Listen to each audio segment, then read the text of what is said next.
장교님 여러분 안녕하십니까? 장교양 그것이 알고 싶다 제10화 2020년 10월 22일 방송을 진행하는 한국노사협연대 회장 송기혁입니다. 이제 가을이 성큼 다가와 아침 저녁으로는 찬바람이 불고 있습니다. 감기 조심하시고 독감 예방주사 빠짐없이 맞으시기 바랍니다. 코로나 발생 후 1년이 다가오지만 여전히 그 여파는 가시지 않고 있습니다. 우리 국민들 모두 열심히 코로나19에 대응하고 있지만 언제 코로나19가 종료될지는 아직 오리무중인 상황에서 어떻게 될 것인지 걱정하는 두려움까지 생기는 것 같습니다. 오늘 방송 제1부에서는 코로나19에 따른 사회 전반적인 변화의 양상에 대해 말씀드리고 다음 제2부에서는 장교양 기관에서의 이 변화에 대한 대응 방안을 말씀드리고자 합니다. 코로나19 바이러스는 우리의 삶 자체를 바꿔놓고 있습니다. 유명한 가수의 말을 잠깐 대조해보면 당신과 나 사이에 코로나가 없었다면 쓰라린 이별만은 없었을 것을 이라고 말할 수 있을 것입니다. 한마디로 코로나라는 벽 때문에 직접 만남이 가급적 절제되고 만남들이 줄어드는 비대면의 온택트 사회로 전환되고 있습니다. 조금 더 각 분야별로 나타나는 현상을 살펴보겠습니다. 처음에는 오프라인에서 온라인으로의 소비 변화를 보이더니 점점 더 본질적인 변화가 나타나고 있습니다. 밥을 먹는 장소부터 취미생활의 변화까지 코로나19는 우리의 삶을 뒤바꾸고 있습니다. 경제 위기 상황은 늦추기가 쉽지 않고 사태가 장기화되면서 변화되는 일상이 예전으로 돌아갈 가능성은 그다지 높아 보이지 않습니다. 어쩌면 이것은 새로운 일상의 시작일지도 모릅니다. 얼마 전 자주 다니던 음식 타운을 방문해 보았습니다. 1년 전 성행했던 약 30개 정도의 식당 중에 80%가 문을 닫고 문을 연 식당마저 손님이 뚝 끊긴 것을 보고 충격을 받았습니다. 닐슨 코리아는 지난달 9일부터 11일까지 전국 남녀 500명을 대상으로 한 설문조사를 통해 코로나19로 인해 바뀐 쇼핑과 외식 등 구매 행태를 조사했습니다. 그 결과를 보게 되면 코로나19는 특히 외식 행태에 큰 변화를 가져온 것으로 나타납니다. 코로나19 발병 전후를 살펴보면 매장 내에서 식사를 하는 비중은 44%에서 19%로 절반가량 감소한 것으로 나타나고 있습니다. 그러나 가정에서 직접 조리하는 것으로 건너가기보다는 배달과 주문 포장 등으로 패턴이 바뀐 점이 눈에 띕니다. 같은 조사에서 주문 포장하여 음식을 드시는 비중 또한 23%에서 29%로 소폭 증가했고 배달하여 음식을 드시는 비중은 33%에서 52%로 2배 가까이 증가했습니다. 이 통계를 입증해 주는 것이 바로 배달의 민족과 같은 배달업이 더욱 성행하는 것과 연관됩니다. 이는 외식을 즐기는 방식 자체가 달라진 것으로 해석 가능합니다. 이러한 변화 흐름 속에서 매장을 중심으로 사업을 펼쳐왔던 외식 매장들은 앞서 말씀드린 음식타운의 예에서처럼 직접적인 타격을 받았습니다. 그러다 보니 백화점 등 대형 점포를 중심으로 사업을 확장하고 배달과는 거리를 두었던 대기업 계열 업체들은 매장을 줄이고 있습니다. 삼양그룹과 같이 매장 내에서 음식을 드시는 것을 위주로 사업을 펼쳐온 그 곳들은 외식업에서 아예 손을 떼기도 하였는데요. 2006년부터 14년간 운영하던 패밀리 레스토랑 세븐스프링스는 외식 사업의 국내 영업을 이달 말 모두 종료했습니다. 신세계 푸드 역시 지난달 한식 뷔페 올반 2곳의 문을 닫았고 CJ 푸드빌은 신규 매장 출점을 보류하고 부동산 등 고정자산을 매각하고 있습니다. CJ 푸드빌은 현재 빕스, 뚜레쥬 등을 운영하는 업체입니다. 기업들이 문을 닫는 방향으로 흘러가고 있는 것입니다. 반대로 배달의 민족과 같은 배달업을 하는 회사들은 더욱 성행하게 된 것입니다. 코로나19는 휴식의 방식마저 바꾸고 있습니다. 무엇보다 코로나 감염과 확산에 대한 우려 탓에 외부 활동 자체가 급격하게 위축되는 흐름이 보입니다. 이에 따라 스포츠 활동 등이 크게 위축된 가운데 외부 커뮤니티 활동 대신 취미 활동 영역도 온라인으로 옮겨가고 있습니다. 닐슨 코리아의 조사에 따르면 스포츠, 레저 활동은 67%, 쇼핑몰 방문은 61% 감소했으며 종교 활동도 47% 감소했습니다. 여행과 이동 관련 활동의 감소폭은 국내 여행 72%로 가장 높았으며 해외여행이 64%, 대중교통 이용이 58% 순으로 나타났습니다. 3월 조사 이후 실제로 해외로 나가는 하늘길이 사실상 막히면서 여행 키워드 자체가 힘을 잃었습니다. 그 결과 어떤 일이 일어났는지 여러분들 기억하시나요? 여행사들이 대부분 영업을 중단하고 회사의 문을 닫아야 하는 일들이 발생하게 되었습니다. 반면 온라인 영역은 활성화가 되었는데요. 코로나 확산 이전과 비교했을 때 온라인 독서는 78%, 온라인 비디오 스트리밍은 76% 증가했으며 SNS 활동은 73%, 온라인 음악, 라디오 청취가 66%, 온라인 게임이 56% 증가한 것으로 조사되었습니다.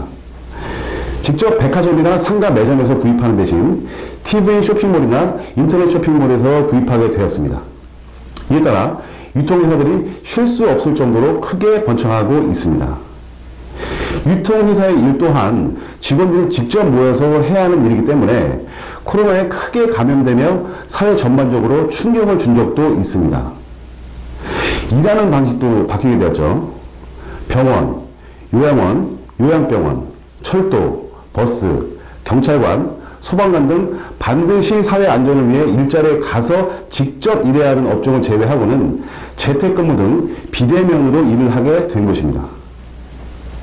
재택근무가 오래 진행되면서 회사의 비정상 경영과 관련하여 우리 가족들 중 일부가 실직의 두려움에 고통을 당하고 있습니다. 특히 노인요양시설을 포함한 장기한 기관의 경우 급여 유형에 따라 각기 다른 양상을 보이고 있습니다. 노인요양시설의 경우 입소 어르신들의 면회와 외출이 금지되면서 철저히 격리 수준의 생활이 요구되고 있고, 시설 내부에서도 전 직원과 어르신이 모두 마스크를 쓰고 생활해야 하기 때문에 가끔 대화가 잘 안 되는 경우도 발생합니다. 종사자의 경우 퇴근 후에도 대중들이 보이는 장소나 코로나19의 감염이 우려되는 결혼식, 장례식, 다단계 방문 판매 장소 등에 참석하는 것을 자제하도록 요청받고 있습니다. 어르신들이 돌아가셔서 공실이 되면 다른 분들이 입소하시는데 그 조건이 까다로워서 공실이 들어 경영에 어려움을 겪는 경우도 많은 것으로 보입니다.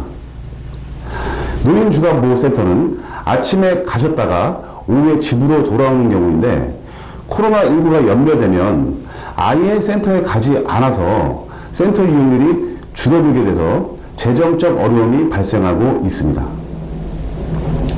요양보호사가 직접 어르신의 가정을 방문하는 방문요양 등 재가 서비스는 아직 이용에 대한 제한은 없으나 신규 등급 인정 등이 이루어지지 않아 새로운 이용자 발굴이 잘 이루어지지 않고 있는 것이 문제라고 볼 수 있습니다. 다음으로 문화공연 분야의 변화는 어떨까요? 대부분의 콘서트가 취소되고 관중 없이 공연이 이루어지고 있습니다. 덕분에 많은 우수한 공연들을 온라인을 통해서 무료로 감상할 수 있는 기회가 늘어났습니다. 당연히 수입이 줄어들어 예술인들의 생활은 어려워지게 되었습니다. 아마 여러분들이 잘 아시는 대로 코로나19 시대에 가장 우리 사회를 바꾼 것은 트롯 신드롬인 것 같은데요.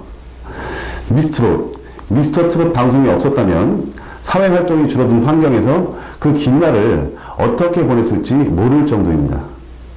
송가인, 임영웅, 영택의 노래들을 들으면서 웃고 즐기고 그 시간들을 가족들과 함께한 기억이 납니다. 마지막으로 가장 민감했던 것은 교육 분야에서의 변화라고 봅니다. 학교에 가서 그분들과 함께 선생님으로부터 강의를 듣고 궁금한 것을 질문하고 시험을 보는 일을 했었죠. 하지만 코로나19로 인해서 학교에 직접 가는 대신 온택트 온라인 교육으로 대치되면서 수업을 받는 중요한 기능 외에는 학교에서 친구와의 교류나 인성 형성이 잘 되지 않는 것도 그 문제라고 볼 수 있습니다. 코로나19 감염에 대한 우려와 대응 행동은 세대 간 차이를 보인다는 점이 또 흥미롭습니다. 19세에서 25세를 아우르는 Z세대는 다른 세대에 비해 코로나19 감염 위험에 덜 민감한 반면에 26에서 40세를 포괄하는 밀레니엄 세대는 본인과 가족의 코로나19 감염을 가장 많이 우려하는 편입니다. Z세대와 밀레니엄 세대 모두 사회적 거리두기로 코로나19에 대응하고 있지만 41세에서 50세를 아우르는 X세대는 손 씻기에 대한 인식 수준이 높았습니다. 그럼 60에서 70세 이상의 고령 어르신들은 어떨까요? 코로나19 바이러스에 가장 취약한 연령 계층이기도 하죠. 60에서 70 이상의 어르신들은 사회 전반적으로 경계와 격리의 대상이 되고 있습니다. 코로나19 바이러스는 이렇게 우리 삶의 방식 자체를 바꿔놓고 있는데요. 최근 코로나19로 사람들이 여행 등이 제한되자 VR 등 가상현실 기술을 통하여 세계 여행도 하고 추석에 고향 방문을 하는 사례도 늘고 있습니다. 재택근무 시간이 늘면서 인터넷 게임 등이 성행하고 외식 대신 배달을 통해 음식을 시켜 먹죠. 코로나19와 기후변화 때문에 농수산물과 육류 관련 기업이 성행하는 경향을 보이고 있습니다. 사람들은 점점 가족들끼리 있는 시간들이 늘어날 것이고 감염 위험이 높은 도시에서 외곽 지역으로 생활 반경을 이동할 가능성도 높아질 것입니다. 그렇다면 우리가 코로나19 때문에 절망하고 있을 수만은 없을 것입니다. 코로나 발생 이전은 이미 우리가 경험하고 있고 코로나 이후의 시대를 준비해야 할 때입니다. 다음 시간 제2부에서는 코로나19 이후의 사회 변화에 대해 지속적인 삶을 위해서는 어떻게 대비해야 하는지 알아보도록 하겠습니다. 이어서 김철준 건강의료 전문기자가 전해드리는 2021년 국민건강보험공단 국정감사 소식을 전해드리겠습니다. 서울요양원에 대한 이야기입니다. 관심 있게 시청해 주시기 바랍니다. 시청해 주셔서 감사합니다. 안녕하십니까. 실버피아 온라인 건강의료 전문기자 김철준입니다. 장기요양 그것이 알고 싶다 제10화 장기요양 뉴스를 전해드리겠습니다. 오늘 뉴스는 지난 10월 20일 있었던 국민건강보험공단 국정감사 소식입니다. 지난 10월 20일 더불어민주당 허정식 의원은 국회에서 열린 국정감사에서 서울요양원의 설립 목적은 공단이 직접 운영한 경험을 바탕으로 표준 서비스와 적정 수가를 개발하는 것이다며 표준 모델을 제시하기 위해 다른 기관과 비슷한 조건에서 운영을 해야 하지만 서울요양원은 현재 인적, 물적 기준이 다른 기관과 차이가 크다고 지적했습니다. 중앙일보 이태용 기자가 서울요양원의 문제점을 심각하게 지적하고 있습니다. 그 내용을 다시 알아보겠습니다. 2014년 11월 개소한 서울요양원은 서울 강남구 세곡동에 있는 국립요양원으로 보건복지부 산하 국민건강보험공단에서 운영하고 있습니다. 이곳은 정원이 150명에 불과하지만 대기자가 1,546명에 달해 입소하려면 대략 9년에서 10년을 기다려야 하는 상황입니다. 허정식 의원실에 따르면 서울요양원 입소자의 등급 쏠림 현상도 심각하다고 말합니다. 서울요양원의 요양 1등급 이용자 비율은 22.97%로 다른 장교양기관 평균 10.59%의 2배라고 합니다. 요양원은 주로 장교양 보험 수가를 운영하고 있는데 1에서 6등급으로 나뉘며 1등급이 최중증입니다. 1등급 어르신이 많으면 시설이 흑자여야 하는데도 불구하고 적자 투성 운영을 하고 있다는 발표가 나왔습니다. 왜 이런 일이 발생했을까요? 아마도 과다하게 지급하고 있는 인건비가 가장 큰 문제라고 분석하고 있습니다. 건보공단에서 서울요양원에 파견한 직원의 인건비도 문제로 지적됐습니다. 서울요양원에 파견된 건보공단의 직원은 2015년 3명, 2016년 4명, 2017년 4명, 2018년 6명, 2019년 4명입니다. 이들 인건비는 건보공단에서 부담하고 있는데 허 의원은 매달 5천만원, 1년 예산으로 따지면 5억에서 6억의 예산 차이가 발생한다며 요양 수가와 인건비를 합치면 매년 6억에서 7억의 예산이 더 투입되고 있다고 지적했습니다. 또한 입소자의 지역 쏠림도 나타나고 있습니다. 의원실이 발표한 국감 자료에 따르면 서울요양원 의용자는 서울, 경기, 부산, 전남 4개 지역만 있는데 반해 대기자는 17개 시, 도에 분포해 있다고 합니다. 특히 입소 이용자의 79%는 서울 시민입니다. 허 의원은 일반 법인은 순수 장교양보험 수가로 허리띠를 졸라매며 운영하고 있다. 소위 말해 열악한 환경에서 요양원을 운영하는 일반 시설과는 달리 인적 물적 자원에서 훨씬 많은 지원을 받는 서울요양원의 기준으로 어떻게 서비스 표준 모델을 제시한다는 것인지 도대체 이해가 가지 않는다며 건강보험공단은 12년 동안 표준 모델을 제시하지 못하고 있는데 더는 국민 혈세를 투입하지 말고 요양원 직영에서 손을 떼야 한다고 말했습니다. 이상 2020년 10월 22일 장교양 뉴스 김철중 기자가 전해드렸습니다. 감사합니다.